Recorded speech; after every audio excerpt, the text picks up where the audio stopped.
Okay. Welcome everyone to Treesisters Creative Interviews. And I'm Kathleen, and today we're here with Charlotte Pulver. And hi, Charlotte, how are you? I'm good. Yeah, we've actually had a little bit of a chance to talk already. Charlotte is an amazing, amazing individual that's connected in so many ways to the work through Tree Sisters that we're doing. And so I'm really excited to introduce you to those of you who don't know her, but I'm sure a lot of you do. You're in the Sussex area, right? I'm in Sussex. Yeah, in Sussex. So a lot of the gatherings you do are in London area, and I'm sure a lot of our viewers probably know you. I'm just going to read a little bit of your bio to get everybody on the same page. So you're basically a modern age alchemist, and you have a pulver lineage of apothecarians. So that's really interesting. I'd like to talk about that. Sure. And then you have a background in natural health care, studying and practicing various medical systems of healing for 20 plus years, specializing in women's health care and mental health care. And your love is really rooted in creating the medicines, which you saw through your apothecary, Pulver's Apothecary. You host water ceremonies and pilgrimages, and we'll be seeing some photographs from those in a little bit here in the London community. And do you ever do any outside of London, or is it?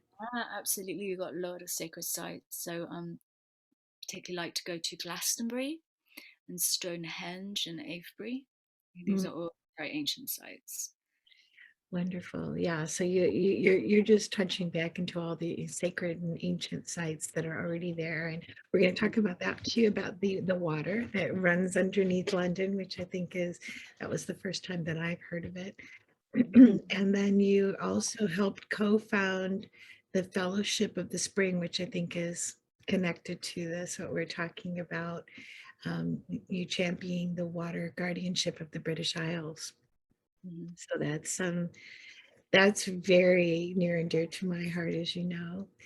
And then the one part that really, the first thing I learned about you was your healing path that's rooted with the U mysteries, the Utree mysteries, and the waters of the Isle. So it's a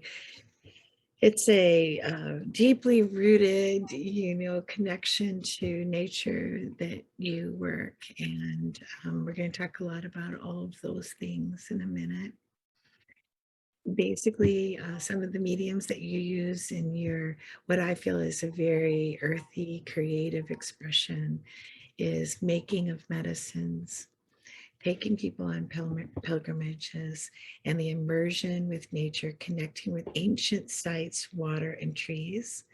And you also write and you give talks. And one thing that isn't listed here, but I know that you also you run a podcast, right? You I don't run one, but I've been on ho- hosted on a few. Yeah. okay, okay, all right. And there's we'll have all those links to share with everybody. But I was actually listening to one of the podcasts that you were on. The future is beautiful, I think Yeah. that. So it's really, really wonderful to just kind of dive into all the different things that you spread out and do.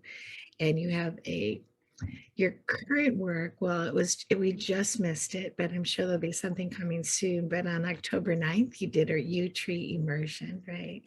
I did. Yeah. And a U school. Is that something that's starting or has it been going for a while? Yeah.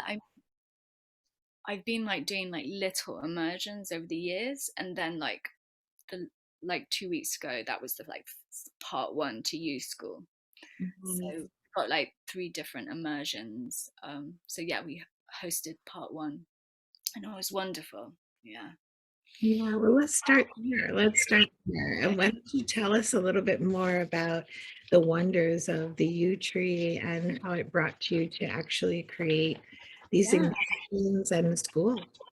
Yeah, absolutely. Okay, so So those who don't know about the yew tree, so the most amount of yew trees, like the really ancient ones, actually are in the British Isles. We're very blessed in that way. So when I talk about ancient trees, like over 1,000 years old, so we have like yew trees in the UK. They think there is one in Scotland, which is called the Fortingal yew, and they think it's between 4 and 9,000 years old. You can't like tell the age of the yew tree compared to like the other tree species on this planet, where you look at the rings. You can't do that with the yew tree because it grows in a completely different way. It kind of abides by laws of nature still today, which were visible on our planet like 200 million years ago. So it's kind of like its mind and the way its consciousness is very of an old time on this planet. And like every tree has its own blueprint and code, and in that code is how long it can grow for. And if the yew tree was like untampered with by humans, and if like our ecosystem on the planet was to stay consistent, a yew tree has the capacity to grow forever. Within its blueprint, the intelligence is to grow forever. So in that sense, the yew tree is embodied eternity. Hmm. Yeah. So it's quite a, should we say, a gift to even just sit with the yew tree and really get to work with its medicine and consciousness. So um, even children, they know there's something a bit different about these trees, when they want to play with them, and from a very young age, I just knew there was something so different about these trees, like the deep presences and immensely protective, and they're almost like, deep, like earth grandparents. Mhm. And so from a young age, that's how I was kind of drawn to them, for that place to go for protection. And then on my healing path of working with connecting with the consciousness of plants and trees, well, there's not much more I can say, but when you connect with the body embodiment of eternity, it's a real gift. And the gift is, when we connect with eternity, we remember who we are, that Mm. we are part of Mm. the eternal which makes up everything. So, Mhm. and the other thing I can succinctly share is, when you have the opportunity to rest in the arms of eternity, whether it's a yew tree or in this instant, then immense healing can take place, because all is possible in the place of the eternal. Yeah. And that's where it connects you with the work that you do as the alchemist and the apothecary. So you mentioned that this connection with the yew tree began when you were younger. Yeah. So How, just, how young do you? What was your first memory of it? I think I was like 4 years old, because I was actually born in the US. Mm. I was born in Florida. So, but my grandmother lived in the UK. So every summer I'd come and visit her. The US has such huge summer school holidays. So a good Mm. chunk of my summer was with my grandmother. And where she lived, there was really ancient yew trees. And yeah, and obviously coming from the tropics to a new land, it's like, oh wow, when you're a kid, you just get so immersed in newness and new landscapes. So I was just like so into like all these new plants and herbs and flowers which just don't grow in the tropics. And Mhm. yeah, yew trees, which wasn't used to. And And yeah, did your grandmother have a connection as well or did she yeah, kind of? absolutely, yeah, absolutely. Yeah, we go on herb walks together, and yeah. Yeah. So that's the lineage you were referring to is for a Like, yeah, on my mum's side, so that the grandmother I was just talking to was like my mum's mother. So Mhm. on that side, they're all like allopathic doctors, like very far back, like doctor, doctor, doctor. Like I can't count how far back. And then on my dad's side, it's the Pulvers. And so Pulver is a pre-Roman name for apothecarian. It Oh, translates as, like some names are trade names. yeah. This is a trade name for apothecarians and alchemists. To grind to powder is to pulverize. Right. Oh, yeah. That makes sense. Okay, I just got it. Yeah,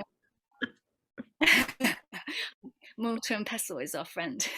Yes. And they were made of wood in the beginning, the mortal and pestle, right? Exactly. Yeah, So they exactly. have the tree energy while you're there grounding. A pulver. Oh, yes. That makes so much sense now. My goodness. Wow.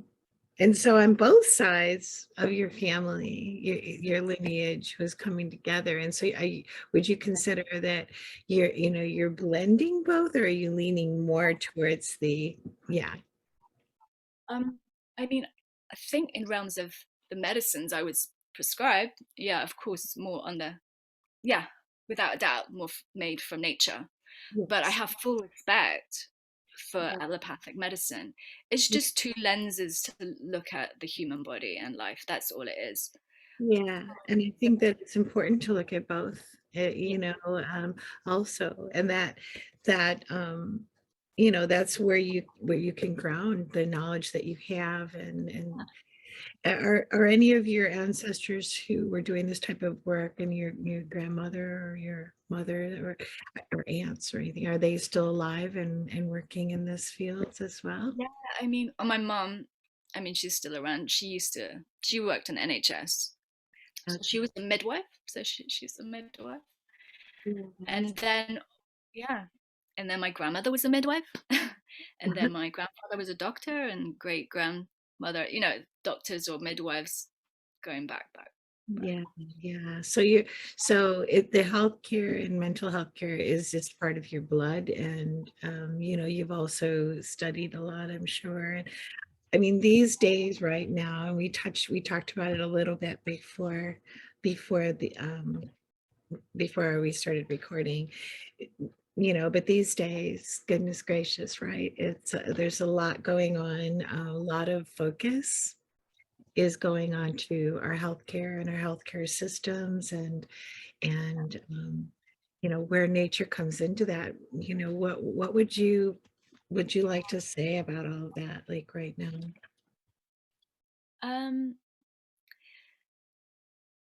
so it's a big conversation, It and I is. know we could It talk about is. this for a long time. So I want to like try and bring it to an essence. Yes, thank So you. like, I think with the current conversation is we need both systems, both the allopathic and the holistic, to really join forces.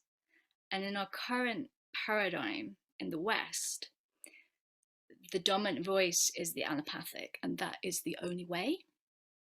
Mhm, And I feel it's very narrow minded mhm, because it's just one lens to look at the human body and the world, but it's not the only lens, mhm, and it's not doing its own favors being the dominant voice. So a mhm, lot of people, just to recap on what allopathic medicine is in its lens, it looks at one piece of the puzzle. It looks at the symptom of what is going on when someone has complaining of symptom. They look at the symptom, and the medicine which is prescribed is to attend to the system. Sorry, the symptom, but it doesn't look at the whole body and how everything is connected. And as a result, it doesn't solve the root cause right. and doesn't question it. Okay. And whilst with holistic, it looks at how everything is connected together and why something might be happening, the root cause. Okay. You Yeah. really need both. Yeah. And so, what will happen with what I'm seeing with the kind of reductionist dominant voice is it's like, okay, well, this is symptom, this is what's going to solve it. Keep on throwing medicines at it. And the thing is, it's not looking at the environment in which that symptom has come to exist, like the body, how we're feeding ourselves, You know, what are we watering ourselves? We are like everything in nature. We need Yeah. to be watered well, fed well. Our Yeah. roots need to be on good soil. But if that's not part of the equation, it's like it's not gonna do us any favors in the long run, of course. Right, right. I love that analogy, that we are nature and our roots need to be watered and fed and taken care of. What we see underground is the important part, or inside our body underground. And it Yeah, is a system that if once cared for in the right way, that it will work in the right way, our immune system and everything else. It's really important. And I know, I'm just going to mention my husband had cancer for many years, 19 to be exact, and kept surviving it. But most of the time it was, surgeries. It was removal. It was radiation. It was chemo. It was these things we were getting at the so-called symptoms, to cut them out, to destroy them. And, I kept asking, I mean, this is a long time. It's like my daughter's entire life almost. And I kept asking, what are we doing to get at the root of it? What are we getting so we can stop it? Like, eventually, there won't be anything left, it would keep cutting into him and all that. And he did end up having his leg amputated. But it came to the point where we realized that was really an insurance thing. It really boiled down to the doctors in the hospitals can't, they can't, because I said, where in the world, because I was doing research everywhere, holistically, and I was partners in a holistic healing center. And, my husband wanted to go to Rush in Chicago. That's like, I think in the country, it's the most well-known hospital. Um, and he wanted to go where he was trusted, because he was so afraid, right? Like that fear sort of yeah, grips you. And then they say, we got to get this out so that it doesn't do the rest of the destruction. And but what happened was, I mean, I kept saying, we can bring this in, and it was like there was all different types of modalities that I was introducing him to, which a lot of it was just reconnecting with your own body and realizing, that trust that your body does know what it's doing, and if it's taken care of properly, like you said. And but there was one point when they wanted to take out his kidney, and okay. that finally got to him, and he said, what the, my kidney? And I'm like, yeah, they'll just keep taking things, like, I didn't mean to be like flippant, but I really felt, like we got to get to the root of it. And I asked him if he would try the herbs that were, there was a naturopath that I worked with, and he said, all right, frustrated, but I'll give it 30 days instead of losing his kidney. And I said, well, if you're in, you have to be all in, because your body has to know that you trust this, right? So he did. He said, I'll put everything in. He's a very strong-willed person. So you can either go strong-willed to, like, I'm only listening to the Western medicine, or I'm only listening, to this, naturopath. Either way, it's a mental thing. Like, once you put the captain on the ship, you go there. And it actually disappeared, the tumor that was near his, and that's, a true story. It completely shrank, and they kept, scanning it, and the hospital were saying, what are you doing? You're like our miracle child, and all of that. And we didn't mention the doctor's name, to be honest, because there's also a bit of, you know fear around the money of medical. And I get into this whole story, but basically what I'm saying is that, yes, I agree, and I've experienced it in a very high level way. And that the earth will grow around us. The earth, that's what the naturopath that we worked with, God, bless her for her connection, and for her retreat from the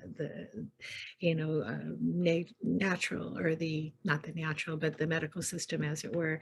And one of the things she said is, in your garden, what grows in your garden will grow there to heal you. And how do you Absolutely. feel about that? Because I think that's one of the most miraculous things that I have ever learned, that your garden will actually grow what you need. Absolutely. Yeah. Yeah. Intelligence. And the Mhm. intelligence of our bodies, like in most, well, yeah, all indigenous cultures, and the holistic frame point of medicine is your illness is your medicine. It's your body is trying to tell you something. Mhm. Okay.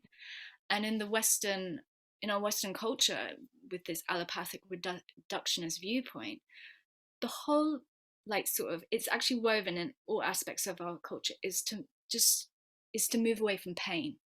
Everything is about moving away from pain and about not feeling. Right. And so, like, what happens is when you just treat a symptom with medicine, it's allowing you actually not to allow your body to tell you actually why is it, what is the symptom about. It doesn't give you that opportunity to drop in and go, why why is this being created in this way. Not saying you should take the allopath, not take it, Right. you can, but Mhm. everything is about moving away from feeling pain. Mhm. Right, right. Exactly. And it's there and it's part of who we are and it's part of the intelligence of our Yeah. system. And the You minute also, sorry, go ahead. Yeah. and the minute we move towards it, like, it sets us free. Yeah. Like, it's like, healing can take place. Mm. And then, like, so in the obviously the current situation, the pandemic, like, if we actually, like, embraced it and it's like, okay, what COVID tell us, what is your intelligence, what is the medicine here, Yeah. for us to learn, instead of, like, throwing, like, a medicine and alarm and fear. It's not allowing us to be as a global family of, like, okay, why is this happening right now? Yeah. Yeah. Because we're seeing ourselves as separate to it. Yeah, the fear, like I was saying too, the fear just overtakes everything, and then we lose out on the truth and the lesson. There's so much available to us as well once we do tap in like that, and then you take it this step further, as many tree sisters we do, we also tap into the consciousness of the planet of Earth, which is something that people just walk over, like it's not even acknowledged by so much of our planet, is in distress. And but also it is acknowledged by a lot of people who are feeling the grief. And I know that you also work with eco grief. Is that right too? Yeah, definitely, Mm. because of working with the Utree, for sure. Yeah. Utrees, um, whether they're gateway to the ancestors, because they dwell in the eternal place. And so, like, for people who are working through grief, be it losing a loved one, a lot of the time I find that the Utrees, like, pop up in people's lives, Mm. especially when they've lost a loved one, and just to really help them and caretake them through that passage. Wow. What beautiful beings. Yeah, the place of of eternity, that is, when you were describing that, I can feel my spirit or my in my body, just everything kind of go, like, start to immerse and kind of, melt into something else. Just thinking, Yeah.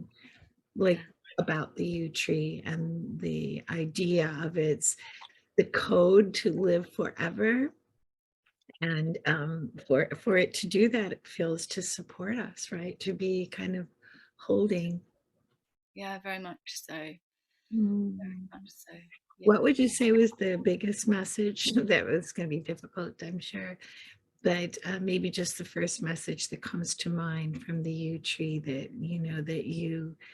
you learned from communicating with the yew tree. Sure. I mean, because my sort of background is medicine. Yes. So when really starting to forge that connection, I was asking the question of, like, what is your medicine? So I was really communicating it on that level, and the immediate communication back was that it had the capacity to heal all, both physical, mental, emotional, Mm, soul issues. And the message was, because all healing is possible in the place of the eternal. right, right. You know, when we meet the eternal, when you really allow yourself to like drop into that space of oneness and connection to all that is, there is no fear, you know. Mhm. And when you meet that, when you meet that place, and can be held in that place of no fear, there is a potential for any and all healing. Yes. And when you, so these, the Utrees, especially the ancient ones, they are like the embodied forces of eternity. It dwells within them and flows through them and breathes through them. So like when you connect with these trees and just simply breathe with them and invite their consciousness into you, you can feel them, like their intelligence going to all the places within you to heal you. Mm, And when you surrender to that consciousness and say, okay, instead of having an agenda of like, I want this healed, and can you go there, and just let the tree be like the psychic surgeon to do the work, yes. um like very profound levels of healing can take place. Just on an invitation. That's all we have to do. Yeah. And yeah, it's running around thinking we have it all. We have it all figured out, or we're trying to figure it out, and all the while, nature right there, nature, the Utree, the plants, everything that's alive and around us, all the loving beings that are around us have exactly they've been waiting. They're just waiting. Absolutely. And they all like everything on this planet is longing to be met in union, you know. Mm, yeah. Everything is longing to be met in union and witnessed. So when we really like really meet the plants and the trees with all our senses, they're so happy. They're They can happy. be witnessed because their consciousness is being absorbed and experienced by our human consciousness. There's a Mm, union. There's a union happening. right. And that is what, the original peoples already know, and knew, the whole time. That's what they had. Like, why would it be that like all the original peoples on the entire planet already connect to Earth, and then all of a sudden we decide, like, well, maybe not, or maybe something else is more intelligent, or maybe we can make up something that's more intelligent. And um yeah, it's such an important time right now to do the work that you're doing, and to listen to the medicine that is within us and within nature, and that of the work of, pulverizers, the pulver lineage, and the other original, peoples, and their natural instinct and connection with Mm. nature. It's an incredible thing that we're missing, and missing out in a broader sense. But I'm so happy that you're doing the work that you're doing, and you do pilgrimages. And well, before we do actually go into the some of the photographs and stuff, I wanted to ask about the springs and the city of water. You said you called London. Yeah, sure. So for a good amount of time I've lived in the city of London, and growing up during my teenage years, and I was born in Miami, Florida. Okay, so the First Nation, from the Taino language, Miami means mother of many waters. So I was totally immersed in the waters of Miami. And Florida has the most amount of springs in it, actually. Um, Mm, has a huge underwater aquifer of all places in the whole world. Sorry, that's aside. But I had mm, that very deep connection with water as a child. And then so when I moved to the UK when I was 10 and growing up in London in my teens, I was always like loved like going outside of the city to visit the sacred springs and the sacred sites.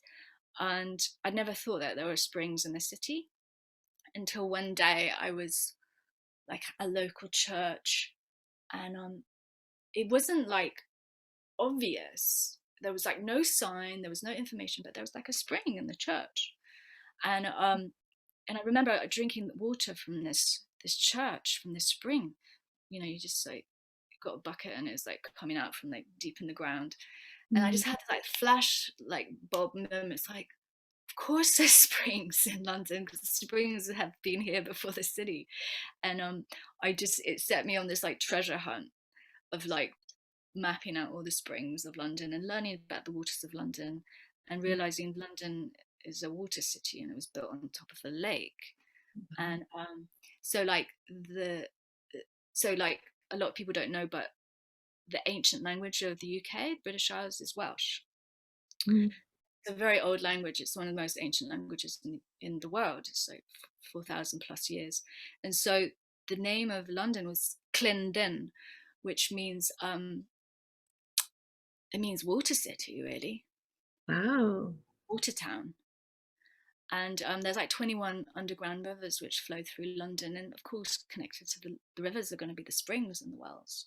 Right. Oh my And, goodness. and then like as I mapped them out, like all the like the major like buildings of power on top of like really important springs, Right. and they're not accessible to the public. So there's a lot of springs in London which are they're not accessible to the public, and then there are some which are. So I like started mapping them all out. And the ones that aren't accessible, is there like a cap on them, or like can you get to them? Or are they completely sealed off? I mean, there's some which are capped for sure, and then there's some which aren't. And the thing is just about education. People don't know about this. So Mhm. like I've created this like map which people can access online, which tells you which are the capped, which are the uncapped, which are the visible, which are not.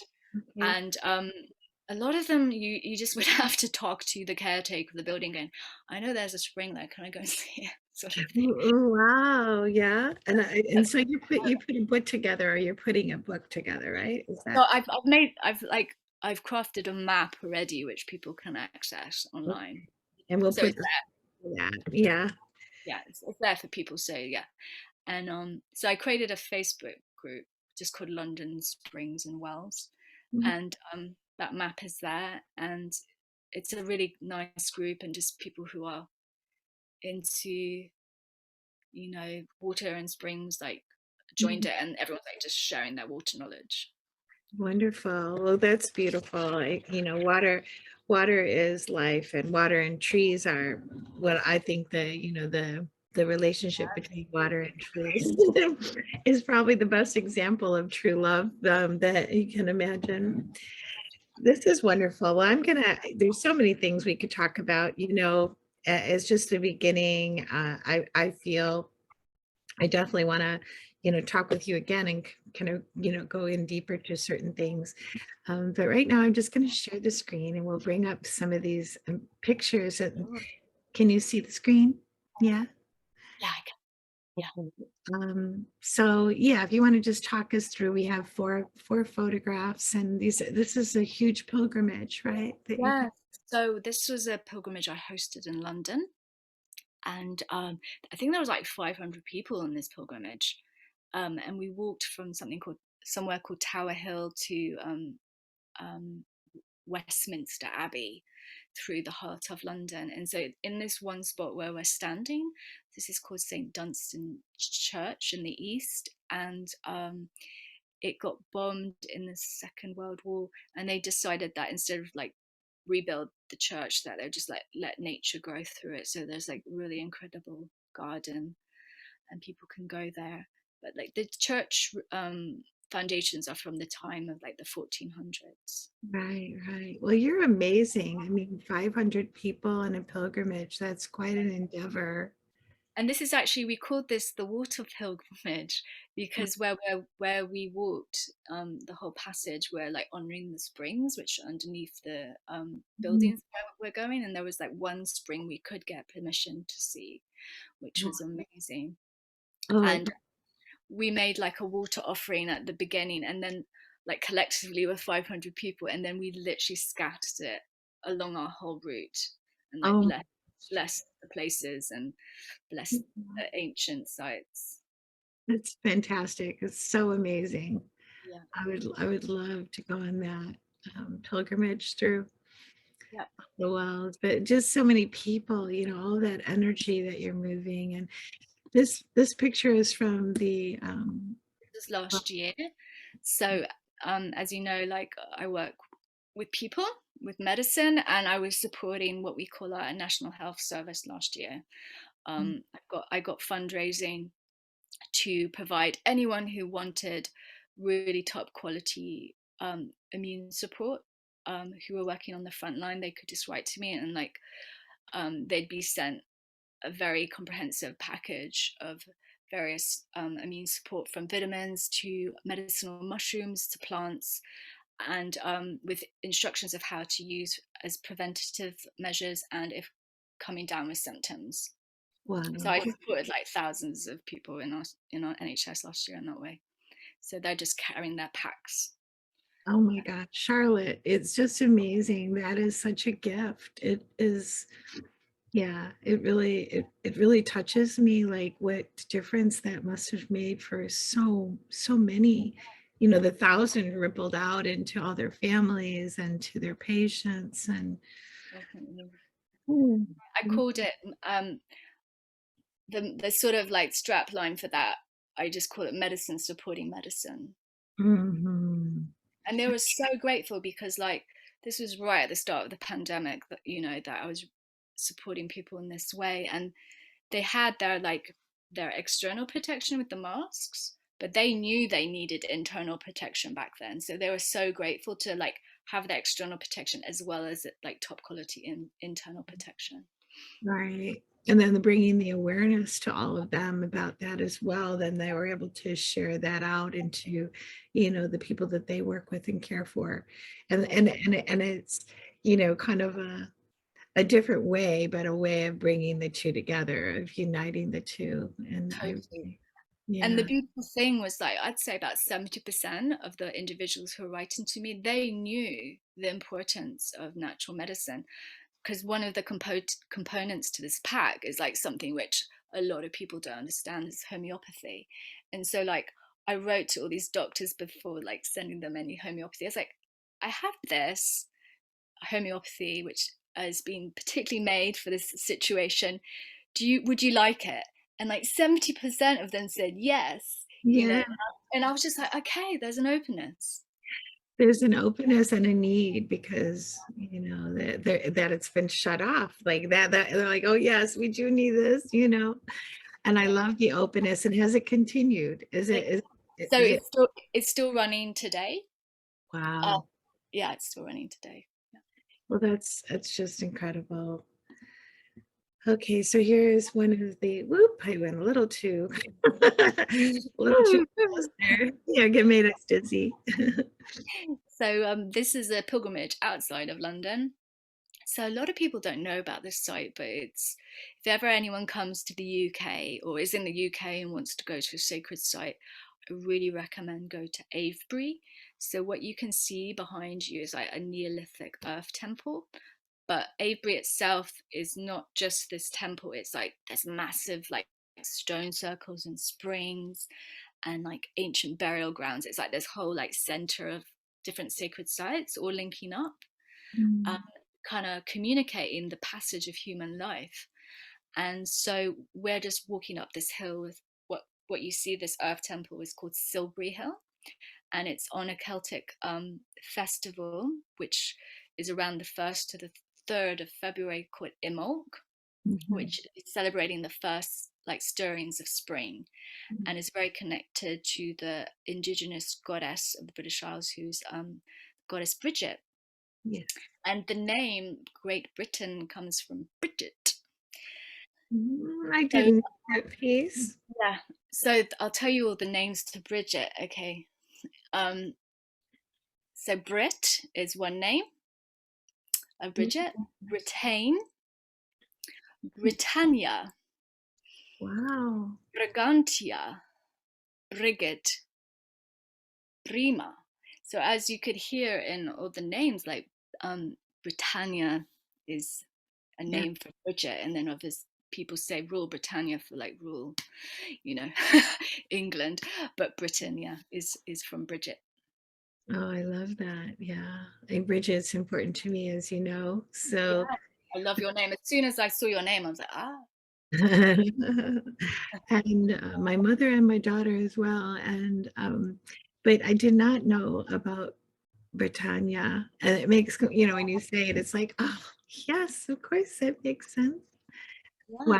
Wow, that's incredible. Like if we can really just understand more of our lineage together, that it will make such a difference. And I love the say the Bridget's cross that you're carrying on your.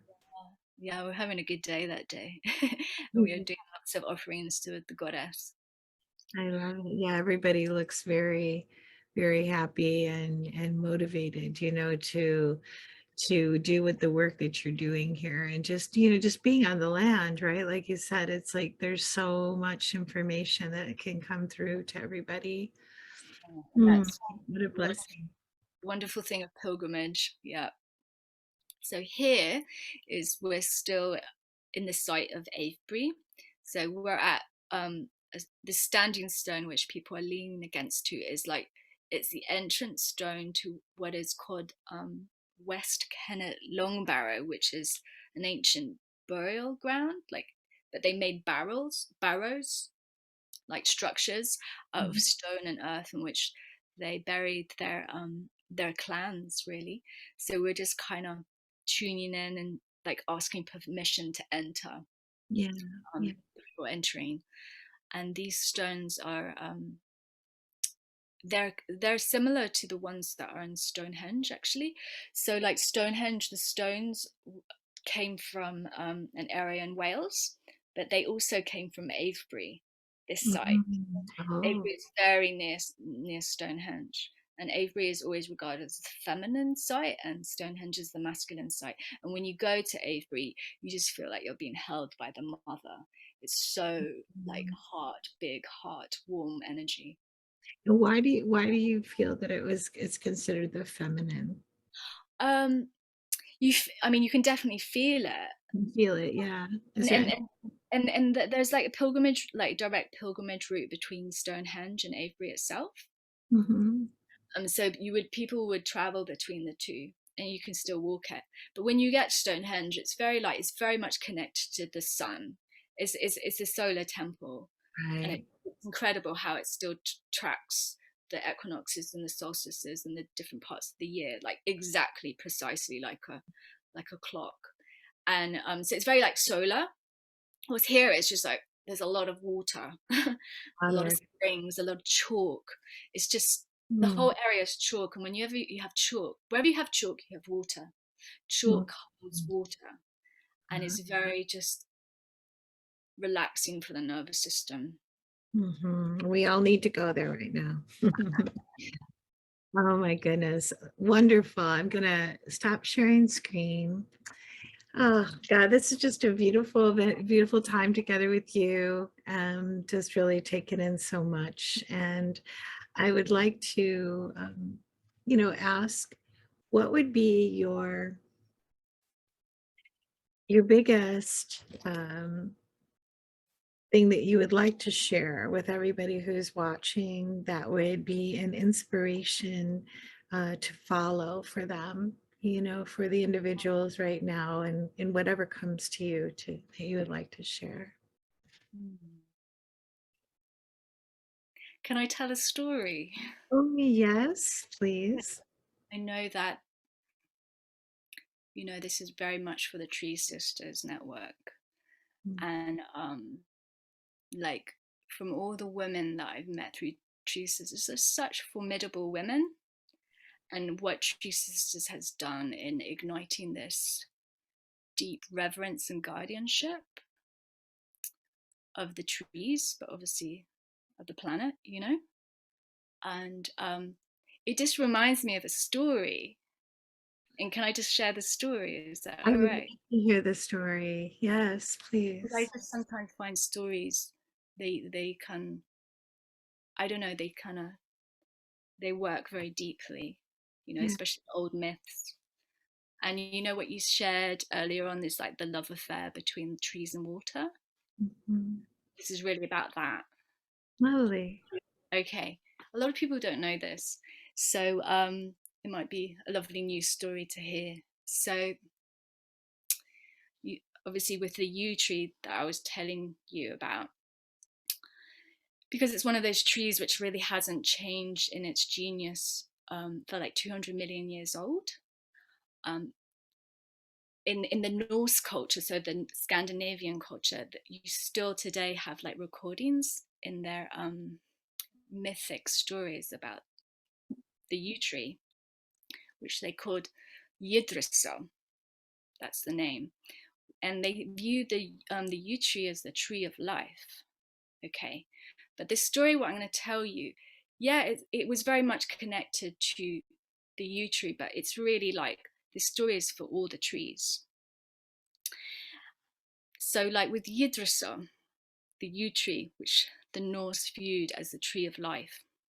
So, in the roots of the tree lives this spring, which was called the well of memory. Mm.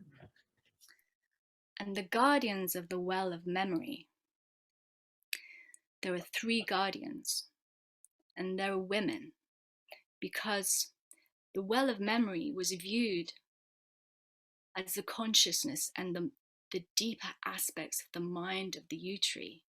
And it was the feminine principle of these three well guardians, these three women, to take care of the well of memory.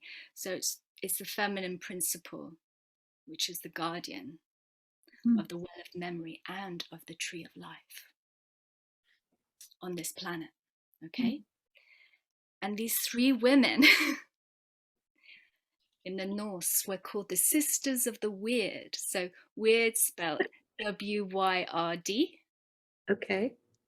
And weird means, so with the word that we have today, weird, Wierd, comes from the original root word is weird, Wyrd.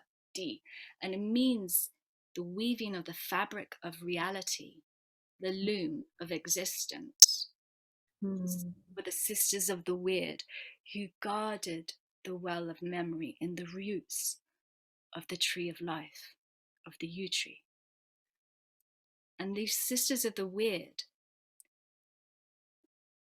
they represented different parts of a reality of past, present, and future.